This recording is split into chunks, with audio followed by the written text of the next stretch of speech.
우리 다 함께 일어나서 우리 야고보서 5장 우리 13절에서 16절까지 말씀 다 함께 읽겠습니다.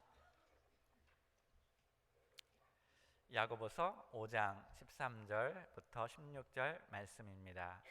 시작. 너희 중에 고난 당하는 자가 있느냐? 저는 기도할 것이요. 즐거워하는 자가 있느냐? 저는 찬송할지니라. 너희 중에 병든 자가 있느냐? 저는 교회의 장로들을 청할 것이요. 그들은 주의 이름으로 기름을 바르며 위하여 기도할지니라. 믿음의 기도는 병든 자를 구원하리니 주께서 저를 일으키시리라. 혹시 죄를 범하였을지라도 사하심을 얻으리라. 이러므로 너희 죄를 서로 고하며 병 낫기를 위하여 서로 기도하라. 의인의 간구는 역사하는 힘이 많으니라. 아멘. 오늘 저자 야고보는 초대교회의 리더였습니다. 그런데 4세기 교회 역사가인 유세비우스는 그를 가르쳐서 낙타 무릎이라는 별명을 붙여 주었습니다. 그만큼 기도가 그의 삶과 사역에 중요한 역할을 하였다는 것을 역사가는 보여주고 있습니다. 그리스도의 몸된 교회의 리더는 기도하는 사람이어야 합니다. 다른 사도들처럼 또한 이 야고보 사도는 그리스도인의 삶을 항상 즐거운 것으로 표현하고 있지 않습니다. 그리스도인의 삶은 승리뿐만 아니라 비극과 슬픔으로 가득 차 있습니다.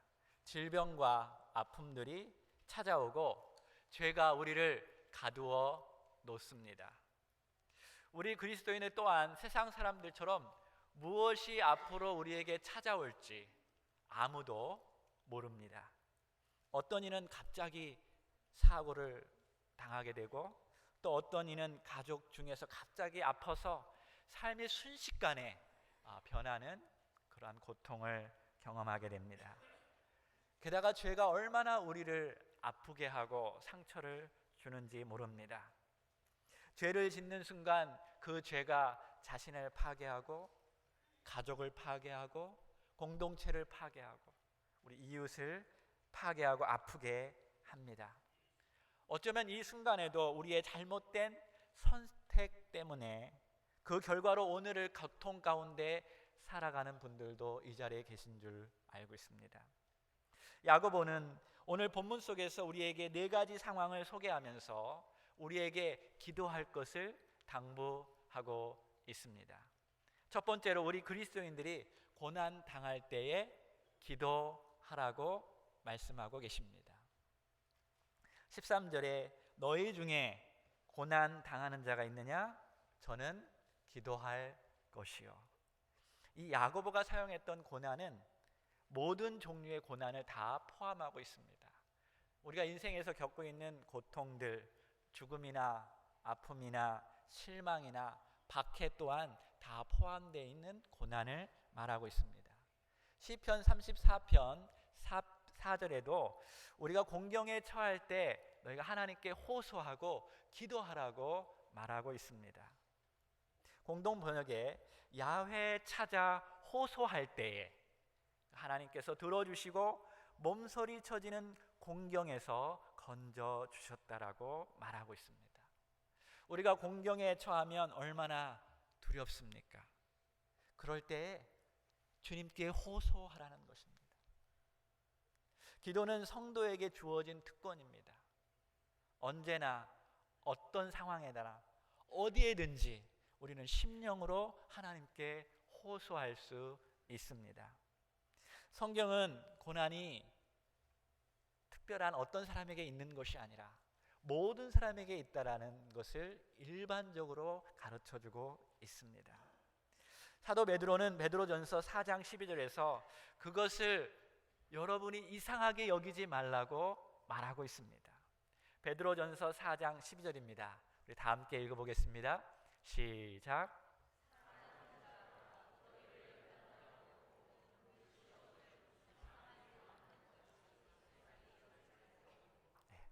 너무 이상히 여기지 말라라는 거예요.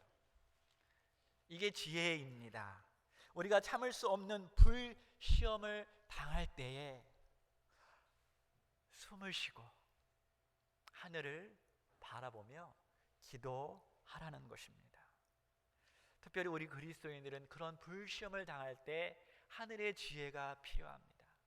하나님의 능력이 우리에게 절실히 필요합니다. 그것을 가지고 인내하고 연단받아서 예수 그리스도처럼 이 땅에서 하늘에 대한 소망을 끝까지 가지며 인내하며 하나님께 영광 돌리라는 것입니다. 그런데 사실 이런 불시험, 고난을 당할 때 기도가 잘 나오지 않습니다. 기도가 터져 나오지 않지요. 그럴 때 여러분 시편을 읽어보시기 바랍니다. 우리 옆 사람에게 고난 당하셨습니까? 시편을 읽어보세요. 시편을 읽어보세요. 한번 말해보세요. 시작.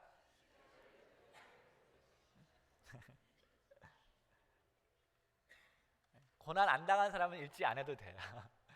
여러분 시편은 고난 속에서 자기 심령으로 기도하는 사람들의 고백들이 담겨져 있습니다.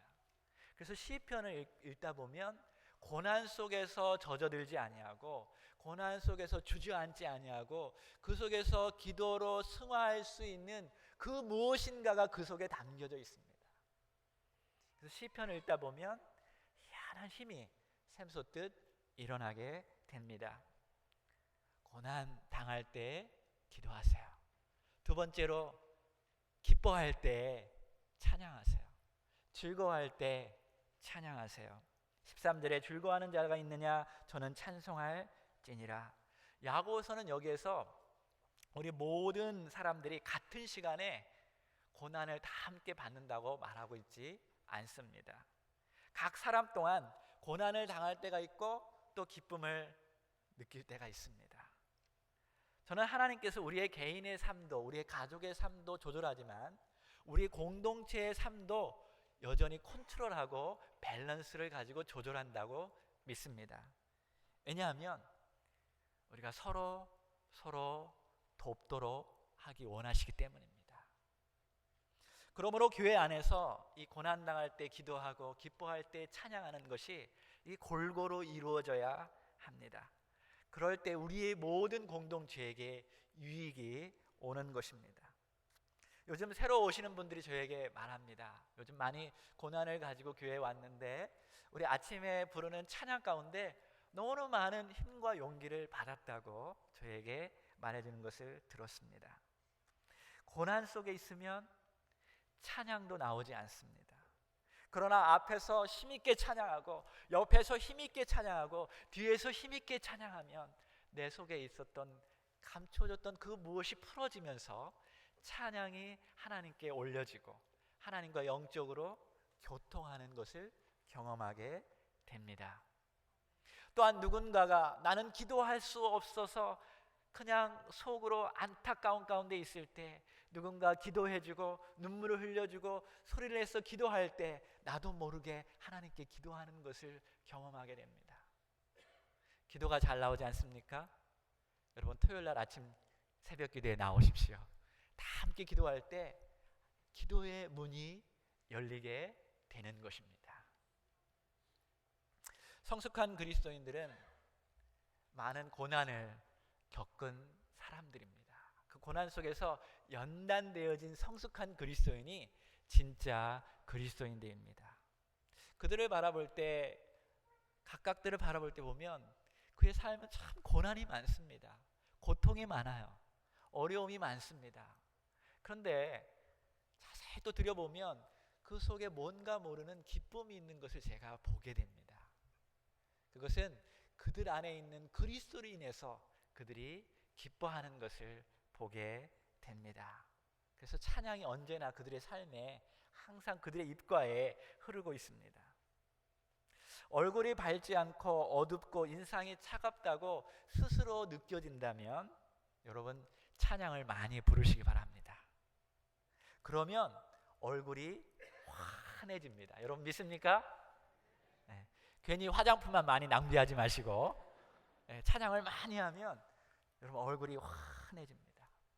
혹시 우울증에 걸리고 쉽게 낙담하고 낙심에 빠지는 분 계십니까? 괜히 약값 고민하지 말고 여러분 찬양을 부르세요.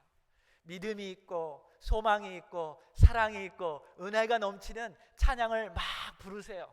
그러면 믿음이 생깁니다. 할렐루야. 감사가 생깁니다. 능력이 생깁니다.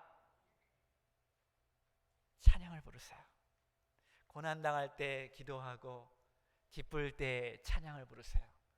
그러면 고난당하는 사람들은 그들의 노력에 의해서 고난이 반으로 줄고 또 찬양이 2배로 늘어날 줄로 믿습니다. 세 번째, 병드는 상황 속에서 병들었을 때 교회의 리더, 목회자를 초청하여 기도를 받으세요. 14절에 너희 중에 병든 자가 있느냐? 저는 교회의 장로들을 청할 것이요 그들은 주의 이름으로 기름을 바르며 위하여 기도할지니라. 15절에 이런 표현도 있습니다. 믿음의 기도는 병든 자를 구원하리니 주께서 저를 일으키시느니라. 이것은 좀 이해하기가 힘듭니다. 먼저 이것은 하나님께서 우리의 기도를 들어주시는가에 대한 대답이 아닙니다. 병든 자를 위해서 기도하면 하나님께서 들어주시는가에 대한 대답이 아닙니다. 물론 하나님은 우리의 기도에 응답하십니다. 그러나 여기에서 기도는 하나님께서 정말 병든 자들을 위해서 기도할 때 들어주시는가에 대한 대답이 아닙니다. 하나님께서 사실 뭐든지 할 수 있습니다. 죽은 자도 살릴 수 있는 그러한 분이십니다. 그러나 여기에서 초점은 병든 자가 있을 때 교회에서 무엇을 해야 하는가입니다. 교회가 병든 자들을 위해서 할 수 있는 것이 무엇일까요? 병든 자들을 위해서 무엇을 해야 합니까? 교회는 하나님께서 아픈 자들을 일으켜 세우도록 기도해야 합니다. 이 병든 자들을 향한 4가지 기도의 단계가 있습니다. 첫 번째로는 병든 자들은 교회의 장로들을 초청하십시오. 이 병들었다는 것은 상당히 광범위한데 아주 심각한 육체적인 병이나 정신적인 병이나 또 영적인 혹은 관계적인 문제로 우리가 스스로 감당할 수 없는 것을 말할 수 있습니다. 여기서 장로들을 초청하라고 했는데 장로들은 장로교의 어떤 직제로서의 장로들을 말하고 있는 것이 아닙니다. 신약 성경에는 사도나 장로나 감독이나 목사를 서로 다른 직제로 표현하지 않고 동일 인물이 다른 이름으로 부르게 되었습니다. 사도 바울 또한 자신을 나 장로된 바울이라고 표현했기 때문입니다. 오늘날 우리 교회로 말한다면 교회 리더이면서 어른이신 저와 또 안수 집사님들 또 권사님들을 말할 수 있습니다. 자, 그들을 부르는 이유는 그들이 교회를 대표하고 있기 때문입니다. 또한 그들은 어떻게 하나님의 마음을 움직이는지 잘 알고 있기 때문에 아픈 자들은 그들을 초청하라는 것입니다. 저는 전화를 걸고 초청하지 않는 상태에서는 때때로 가지 않습니다. 왜냐하면 오해를 불러일으킬 수 있기 때문입니다.